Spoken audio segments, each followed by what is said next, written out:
शांति। आज 21 दिसंबर 2023 भारत में सद्गुरुवार है।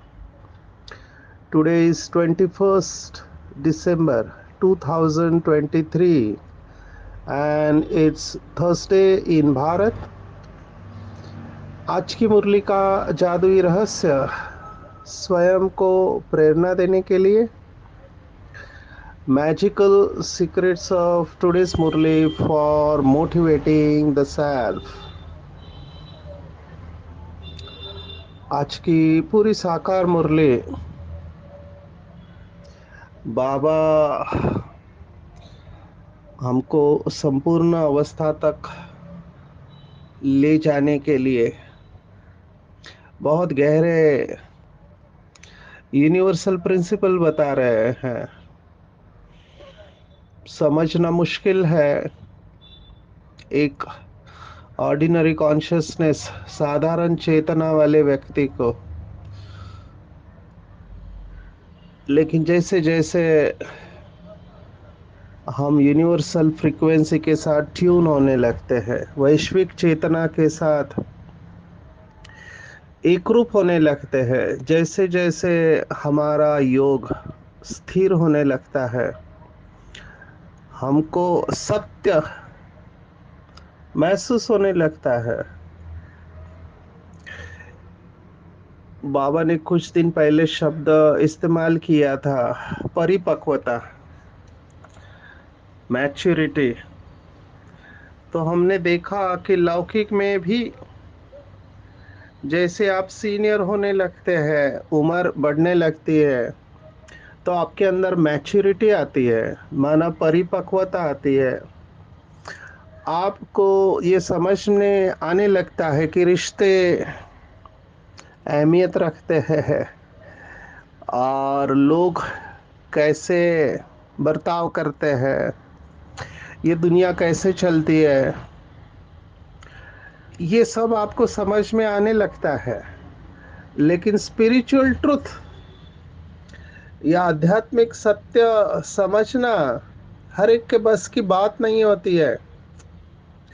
बाबा के बच्चे डेफिनेटली निश्चित रूप में इस ऑर्डिनरी कॉन्शियसनेस से आगे ही रहेंगे। आज बाबा ने एक बहुत बड़ा प्रिंसिपल बताया है, इसके ऊपर मनन करना है, क्योंकि ये समझने में काफी टाइम लगता है या समझ में ही आता नहीं है। बाबा ने इसके ऊपर कई मुरलियों में कहा हुआ है। आज बाबा ने कहा कि बेगर ही प्रिंस बनेंगे। अभी ये समझ के बाहर है ऑर्डिनरी व्यक्ति को कि बेगर प्रिंस कैसे बनेंगे। बेगर भिखारी को कहते हैं जो भीख मांगता रहता है, और प्रिंस माना राजपुत्र। तो भिखारी राजपुत्र कैसे बनेगा? माना भगवान ये कह रहा है बेगर बनो तो प्रिंस बनेंगे। पर बेगर की डेफिनेशन बाबा की अलग है। बाबा कहता है बेगर माना देह के भान से भी दूर, खाली। एक मुरली में बाबा ने ऐसे ही बहुत गुह्य बात कही थी, जिसके ऊपर बहुत चिंतन चला। बाबा ने कहा था कि भगवान वाच है। बाबा ने कहा यहाँ पर जिसका दिल और दिमाग निरंतर खाली रहता है, वही निरंतर योगी बन सकते हैं। अभी बहुत गुह्य बात है, दिल और दिमाग खाली रहना। तो दिल और दिमाग भरा हुआ रहता है कौन सी बातों से? तो दुनियावी बातों से दिल और दिमाग भरा हुआ रहता है। और दिल और दिमाग खाली रहना माना दुनियावी बातों से खाली रहना। बेगर माना बहुत गुह्य अर्थ है बेगर का। बेगर माना मेरा कुछ भी नहीं है, मेरा कुछ भी नहीं है। ये इस भाव में बहुत गहराई से जाना चाहिए, मेरा कुछ भी नहीं है। और ये वास्तविकता है। कई भाई बहनें जब मैं जाता हूँ तो मुझे अपने घर को दिखाने को लाते हैं, कहते हैं ये मेरा घर है। तो मुझे बहुत हंसने को आता है, पर मैं मन ही मन में रखता हूँ उसको, क्योंकि जिसे वो अपना घर बताते हैं वो पहले किसी और का था, और हमारे जाने के बाद वहाँ कोई और रहने वाला है। सो ये जो मेरा घर है, ये कंसेप्ट ही गलत है। ये संपूर्ण ज्ञान नहीं कहेंगे, हम ऐसे कह सकते हैं कि हम विजिटर्स है। वो आचार्य रजनीश जब उन्होंने शरीर छोड़ा तो उनके फॉलोअर्स कहते हैं कि Rajneesh was never born and never died, he just visited this planet। अब ये बात सबको लागू पड़ती है, लेकिन उसका भाव समझना चाहिए। भाव ये है कि जैसे शिव बाबा परम धाम से आता है, ब्रह्मा के तन का सहारा लेता है, अपना कर्म करता है और चला जाता है, तो he is a visitor. Visitor है वो, आया, कर्म किया और गया। हमको भी इस अवस्था में रहना चाहिए। ये अवतार कहते हैं, अवतार इस स्टेज में रहते हैं, तो तभी बेगर बन पाएंगे हम। बेगर माना नो ओनरशिप, मेरा कुछ भी नहीं है। ये बहुत गहरी साधना है। ये हमारे अंतर मन तक पहुंचाना बहुत बड़ा पुरुषार्थ है कि मेरा कुछ भी नहीं है। अभी सृष्टि का प्रिंसिपल समझ लेते हैं। सृष्टि का प्रिंसिपल क्या है कि जो चीज खाली हो जाती है, प्रकृति इसको भरपूर कर देती है। जो चीज खाली रहती है, प्रकृति इसको भरपूर कर देती है। तो जो दानी रहते हैं वो भरपूर रहते हैं। बाबा ने आज कर्मों की गुह्य गति बताई कि महल किसको मिलते हैं। तो लौकिक में भी ये मानते हैं, बाबा ने भी कहा है कि जो धर्मशाला बनाते हैं दूसरों के लिए, उनको महल मिलते हैं। जो स्कूल कॉलेज खोलते हैं उनकी पढ़ाई अच्छी होती है। तो जो दानी होता है वो भरपूर रहता है, जो खाली होता है उसे प्रकृति भर देती है। इसलिए बेगर बनना है, पूरी तरह से बेगर बनना है। बाबा ने यही बात अलग अलग तरीके से अलग अलग मुरली में कही हुई है। हमको सभी मुरलियों को अभी जोड़ना चाहिए। बाबा ने कहा तुम वनवाह में हो, है ना, तुम्हारा कुछ नहीं है। तो हमारा कुछ भी नहीं है। तो हमारा क्या है? तो बाबा ने कहा केवल शिव बाबा ही तुम्हारा है और कुछ भी नहीं। बहुत गहरी बात है। इसको बहुत गहराई से समझना है कि केवल शिव बाबा ही हमारा है। कैसे? लौकिक में भी भक्ति मार्ग में कहते हैं कि सभी देहधारी शमशान तक आएंगे, उसके आगे कोई नहीं आएगा। तो हमारे साथ कौन रहेगा?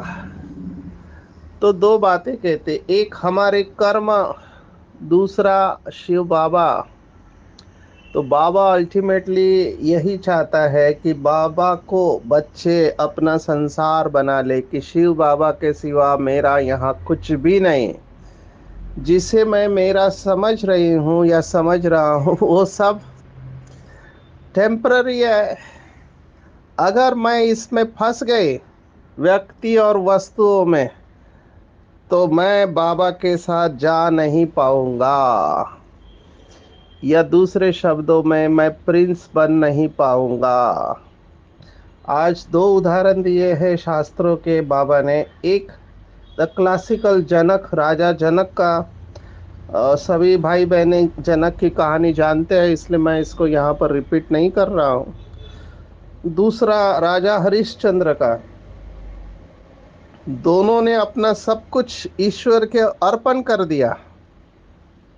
अभी ईश्वर खुद तो इस्तेमाल नहीं करेगा, ईश्वर कहेगा तुम ही संभालो, ट्रस्टी होकर संभालो। मुझे याद आ रहा है मुंबई की जो बाबा के गार्डन है, अभी कुछ कारणवश वो गार्डन्स म्युनिसिपल कॉरपोरेशन के वापस लिए गए। उसके बाद मीटिंग हुई थी, तो हमारे आदरणीय संतोष दीदी जी ने कहा था कि हम दुनिया को सुनाते हैं, क्योंकि बाबा मुरलियों में उदाहरण देता है कि भगवान ने बच्चा दिया और भगवान ने वापस लिया, तो तुम रोते क्यों? क्योंकि दिया तो भगवान ने था ना, और फिर उसने ही वापस लिया। तो हम दूसरों को ये ज्ञान सुनाते हैं, तो अपने को भी सुनाना आना चाहिए। बाबा ने हमको गार्डन्स दिए थे, हमने इस्तेमाल किए, अभी वापस ले लिए, तो प्रश्न कहाँ से आता है? अभी ये बहुत ऊंची अवस्था है, बहुत ऊंची अवस्था है। लोगों का तो पेन में भी आसक्ति चला जाता है। हमारी आदरणीय शीलू दीदी अपने बचपन का अनुभव सुनाती थी कि जब वो छोटी थी, कुमारी, पढ़ाई पढ़ती थी, तो उनका पेन कहीं पे गुम हो गया। तो उन्होंने वो रो रहे थे, तो बाबा ने पूछा क्यों रो रहे? तो कह रही थी कि मेरा पेन चला गया। तो बाबा ने कहा हम तुमको नया ला देंगे। तो छोटे बच्चे इन छोटी छोटी बातों में रोते रहते हैं, और बड़े लोग भी इन छोटी छोटी बातों में रोते रहते हैं। आप देखना चाहिए कहाँ कहाँ पे हमारी बुद्धि जाती है। मैं तो बहुत सारी बातें देखता हूँ। किचन में कोई डब्बा है, वो अगर गुम हो गया तो फिर बुद्धियों कहाँ चला जाता है माताओं बहनों का। छोटा चम्मच, थाली, प्लेट, कुर्सी, कितनी सारी बातें आप लिस्ट निकालो। वो बातों को संभालना जरूरी है, हमारी जिम्मेवारी है, लेकिन अगर चली गई किस कारणवश, तो फिर उसका असर नहीं आना चाहिए। स्थूल चीजें चली जाती है तो लोग डिप्रेशन में आते हैं। हमारे पास एक ऐसे केस है कि बिल्ली थी, बहुत सालों से संभाला, अभी वो बिल्ली को बीमारी हो गई, तो फिर उसका ऑपरेशन हुआ। ऑपरेशन के बाद उसको घर पे लाया, और फिर वापस वो सीरियस हो गई, लेते जाते समय शरीर छूटा। तो घर में इतना सन्नाटा, जैसे घर का कोई व्यक्ति मर गया है, खाना छोड़ दिया है। तो आप देखो देहदारियों के साथ इन कुत्ते बिल्लियों में भी मोह कितना चला जाता है। और बाबा कहता है जिन रोया तीन खोया। तो ये बहुत बड़ी सब्जेक्ट है कि ट्रस्टी होके चलना हर एक के बस की बात नहीं है, लेकिन हम कोशिश जरूर करेंगे बार बार। फॉरेनर्स में हमने देखा है विशेष, वो ये नहीं कहेंगे मेरी गाड़ी मेरा फोन, वो कहेंगे बाबा की गाड़ी, बाबा का फोन, बाबा का घर। कई लोगों के ये सबकॉन्शियस में ही रहता है कि मेरा मेरा कहते रहते हैं। अभी आप मेरा शब्द भले इस्तेमाल करो, लेकिन अंदर से ये भाव रहना चाहिए कि ये सब बाबा का है। अब ये सच्चाई सफाई से चलना बहुत ज़रूरी है, क्योंकि अगर ये मेरापन रहा तो फिर उड़ नहीं पाएंगे, योग नहीं लगेगा, और योग नहीं होगा तो पवित्रता की धारणा नहीं होगी। इसलिए ये जो बाबा कहता है कि शिव बाबा के सिवाय तुम्हारा यहाँ कुछ भी नहीं है, ये बहुत बहुत इम्पोर्टेंट है। बाबा ने एक मुरली में कहा था दादियों के बोल में नेचुरली बाबा बाबा समाया हुआ है। तो मैंपन जो दादियों का था, मेरापन था, वो बाबा में समा गया। इसलिए दादियाँ नहीं दिखाई दे रही है, बाबा दिखाई दे रहा है। तो जो बाबा का बच्चा अपना मैं और मेरापन एक बाप में समा देगा, जिनके मुख में बाबा बाबा ही निकलता रहेगा, उनके द्वारा बाबा का साक्षात्कार होगा। It is but natural. बहुत सरल है, लेकिन ये बहुत मुश्किल भी है। मैं याद हमेशा माताओं को करता हूँ। बाबा ऐसे ही माताओं की महिमा नहीं करते, कॉन्जिक्यूटिवली आज भी मुरली में बाबा ने माताओं की महिमा की हुई है। हमारे पास एक माँ था जिसका एक छोटा सा शॉप था, वो नारियल बेचती थी। अभी उसको चलने में भी मुश्किल है, लेकिन कैसे भी करके वो आती थी सेंटर पर, और बहुत नशा। नशा तो उसको देख के ही पता चलता था। लेकिन हिंदी इतना नहीं आता है, मराठी में बोलने वाली, तो मुरली सुन के जब शॉप पर जाते थे तो जो भी आते थे उनको वो नारियल हाथ में थमाती थी, और नारियल देते समय कहते थे कि आज हमारे बाबा ने ये कहा, ये लो नारियल। तो सामने वाले जो भी उनके दुकान पर आकर चीजें खरीदते थे, उनको भी आदत हो गई, क्योंकि उसका इनोसेंस, उसकी प्यूरिटी देख के बनती थी। बूढ़ी माता थे और बहुत ईश्वरीय नशे वाले। अभी कभी कभी ये बिजी हो जाती थी, तो सामने से लोग पूछते थे कि आज तुम्हारे बाबा ने क्या कहा, क्योंकि उनको भी पता चला कि ये ब्रह्मा कुमारी में जाती है और वहां पे कोई लेक्चर सुनते हैं, तो वहां कोई बाबा के महावाक्य है। तो ये है अपने नशे से दूसरों को इन्फेक्ट करना। क्यों नहीं हम ये कह सकते, भले लौकिक वाले लोग हैं वो नहीं जानते शिव बाबा को, क्यों हम ये कह नहीं सकते हमारे बोल में कि हमारे शिव बाबा ने, जो सर्व आत्माओं का पिता है, तुम्हारा भी पिता है, वो ज्ञान का सागर पतित पावन है, उसने हमको ये कहा कि इस देह के भान से दूर खाली बेगर होना है और बेगर ही प्रिंस बनेंगे। ये बातें क्यों नहीं हम शेयर कर सकते? मैंने तो ये नियम बना लिया, जहां भी संभव है, रिसेप्टिव क्राउड है, मैं बाबा की बातें, बाबा को लाता हूँ अपने स्पीच में, ब्रह्मा बाबा को, शिव बाबा को अपने स्पीच में लाता हूँ। तो लोग भी देखते हैं। क्योंकि हम कब तक आत्मिक शक्ति के ऊपर उसकी महिमा करते रहेंगे? परमात्मा का डायरेक्ट उनके मुंह में जाना चाहिए, जहां पर भी क्राउड रिसेप्टिव है।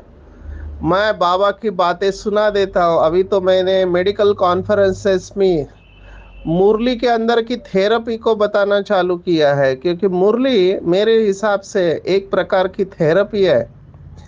क्योंकि हम रिसर्च साइंटिस्ट है, तो हम जब रिसर्च के आउटकम रखते हैं, हमने ये किया हुआ है, तंबाकू और शराब की स्टडी में हमने राजयोग मेडिटेशन के रूप में प्रेजेंट नहीं किया है। राजयोग एक जीवन पद्धति है, जिसमें अमृत वेला, शाम का योग, ट्रैफिक कंट्रोल, सात्विक भोजन और मुरली क्लास, ये सब आता है।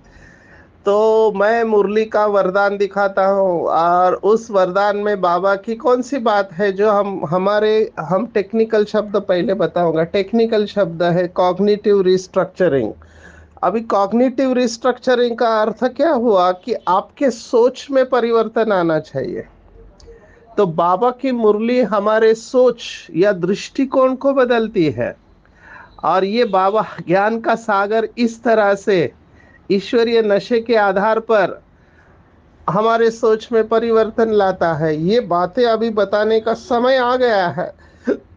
तो मैं, ये बातें हम संस्कृत में ऐसे कहते हैं, ये न के न प्रकरे न, मैं न किसी भी तरह से अपने स्पीच में लाता हूँ, क्योंकि हमारे मुख में जब तक बाबा आएगा नहीं, तब तक दूसरों के मुख में बाबा कहाँ से आएगा? दूसरी पॉइंट आज के मुरली में जो ब्रह्मा बाबा की विशेषता रही, जिसमें ब्रह्मा बाबा ने फुल मार्क्स लिए, वो है ड्रामा की पॉइंट। बाबा ने इतनी गहरी बात आज कही है, बहुत गहरी है, इसको बड़ा करके अपने पास लिख लेना चाहिए, चिपका देना चाहिए जंबो जेरॉक्स करके। कि जो ये पूछते हैं, बाबा ने कहा बीमारी क्यों आई, ऐसा नहीं करते तो ऐसा नहीं होता, ये विघ्न क्यों पड़ा, बंधन क्यों आया, ये सब ख्यालात ड्रामा की यथार्थ नॉलेज से समाप्त हो जाते हैं। अब ये बहुत गहरी पॉइंट है, बहुत गहरी, स्वीकार करना उतना ही मुश्किल है। जिसने ड्रामा को पूरी तरह से एक्सेप्ट कर लिया उसकी अवस्था का क्या कहने। तीन बातें ड्रामा की। एक्यूरेट, पहला शब्द है एक्यूरेट, दूसरा शब्द है कल्याणकारी, और तीसरा है हूबहू रिपीट हो रहा है। अभी ये जिसने इसको स्वीकार किया उसका इमीडिएटली फुल स्टॉप लगेगा। मैं इसको बहुत समय से यूज कर रहा हूँ, मेरे मुख में ही निकलता है। जब ऐसी कोई डिफिकल्ट सिचुएशन आती है तो मुख से निकलता है, जो बीत गया सो ड्रामा। फिर से रिपीट होगा ये। कल्याणकारी है। अभी देखो लौकिक वाले भी इस ड्रामा के पॉइंट को यूज करते हैं। उनका भाव अलग होता है, उनके पास यथार्थ नॉलेज नहीं है, लेकिन अपनी बुद्धि से वो इसको यूज करते हैं। आपने अगर लुई एल हे नाम की ऑथर है, उसका अगर बुक पढ़ा है, you can heal your life, 40 lakh copy इसकी बेची गई है, इंटरनेशनल बेस्ट सेलर बुक बना है, हिंदी लोकल रीजनल लैंग्वेज में भी अवेलेबल है। तो लुई एक का एक एफर्मेशन है, माना एक विचार वो सबको देती है, बहुत सुंदर है ड्रामा के ऊपर। और वो विचार इस तरह से है कि अंग्रेजी पहले सुनाऊंगा। Everything happens for the highest good of all concern, out of every situation only good comes out and I am safe. हर परिस्थिति में सबका कल्याण समाया हुआ रहता है, हर परिस्थिति में मेरा हमेशा कल्याण होता है और मैं सुरक्षित हूँ। क्योंकि जब भी ऐसी कठिन परिस्थिति आती है, लोगों के मन में असुरक्षितता की भावना पैदा हो जाती है और वो सोचते हैं अभी मेरा क्या होगा। मैं देखता हूँ जब कोई मर जाता है तो घर वाले जो रोते हैं, अभी मर गया है कोई, माना उसका शरीर छूट गया, वो आत्मा अपनी अगली यात्रा पर चली गई, लेकिन जो रोने वाले हैं उनके शब्द बहुत सुंदर होते हैं। वो कहते हैं अब मेरा क्या होगा। जैसे किसी का पति मर गया, शरीर छूट गया, तो वो पत्नी वो कहती है अब मेरा क्या होगा। तो क्या होगा? दो वक्त की रोटी तो बाबा कैसे भी खिलाएगा। इसको बहुत बहुत पक्का करना चाहिए। बाबा ने कहा जो मेरी श्रीमत पर चलते हैं उसकी पूरी जिम्मेवारी मैं उठा लेता हूँ। अगर भक्ति मार्ग में इतने सारे सन्यासी हैं जिन्होंने अपना जीवन भगवान को दिया है, और भगवान अगर भक्ति मार्ग में भी उनका ध्यान रखा है, तो जब स्वयं वो प्यार का सागर, रहम का सागर, दया का सागर इस धरती पर आकर अपने चुने हुए बच्चों का ध्यान नहीं रख सकता, जिन्होंने दिल से कहा मेरा बाबा, उसकी पूरी जिम्मेवारी बाबा उठा लेता है। सिर्फ अनकॉन्शियस नहीं होना है, बाबा ने कहा पूरी तरह से बेहोश नहीं हो जाओ। जब परिस्थिति आती है थोड़ा होश तो रखना चाहिए। इसलिए ये जो क्यों क्या कैसे विघ्न क्यों पड़ा, मैं ऐसा नहीं करता या करती तो अच्छा होता, इसको इमीडिएटली फुल स्टॉप लगाओ। कई लोग मुझे प्रश्न पूछते सचिन भाई, अगर ड्रामा में परिवर्तन होने की मार्जिन होती तो अगले कल्प में मैं ये नहीं करता जो इस कल्प में किया है। आज बाबा ने अपने ग्रुप में प्रश्न पूछा है। देखो भगवान के सामने झूठ नहीं बोलना चाहिए। तो बाबा ने अपने सामने जो आए थे बच्चे, उनको प्रश्न पूछा। क्या प्रश्न पूछा? कि आप में से किसी ने भी कोई पाप कर्म तो नहीं किया है? और विशेष शराब को बाबा ने याद किया, शराब तो नहीं पिया। अभी बाबा जानता है, डॉक्टर है, तो बाबा ने फिर देखो इतना सूक्ष्म है, बाबा ने कहा दवाई के रूप में तो नहीं पिया है। आप सोचो, बाबा ने आज पूछा, बाप बच्चों से पूछते हैं अगर झूठ बोलेंगे तो धर्मराज की कड़ी सजा भोगनी पड़ेगी। भगवान के आगे तो सच बोलना चाहिए। कोई जरा भी शराब किसी कारण से अथवा दवाई रीति से पीते हैं? बाबा ने पूछा। क्योंकि कुछ बीमारियों में दवाई के रूप में देना पड़ता है। जैसे किसी ने छोड़ दिया शराब, बहुत सालों से पी रहा है, तो उसके लिए शराब ही दवाई बन जाती है। कोई ने हाथ नहीं उठाया। तो बाबा कहते हैं यहाँ सच जरूर बोलना है। कोई भी भूल होती है तो फिर से लिखना चाहिए, बाबा मेरे से यह भूल हुई, माया ने थप्पड़ मार दिया। कॉमनेस्ट भूल जो होती है, बाबा ने कहा क्रोध। क्रोध का भूत आ गया। बाबा की तो मत है थप्पड़ नहीं मारना चाहिए। खास करके माताएं कहती है बच्चों के ऊपर गुस्सा आता है तो गुस्से में आकर थप्पड़ मार देते हैं।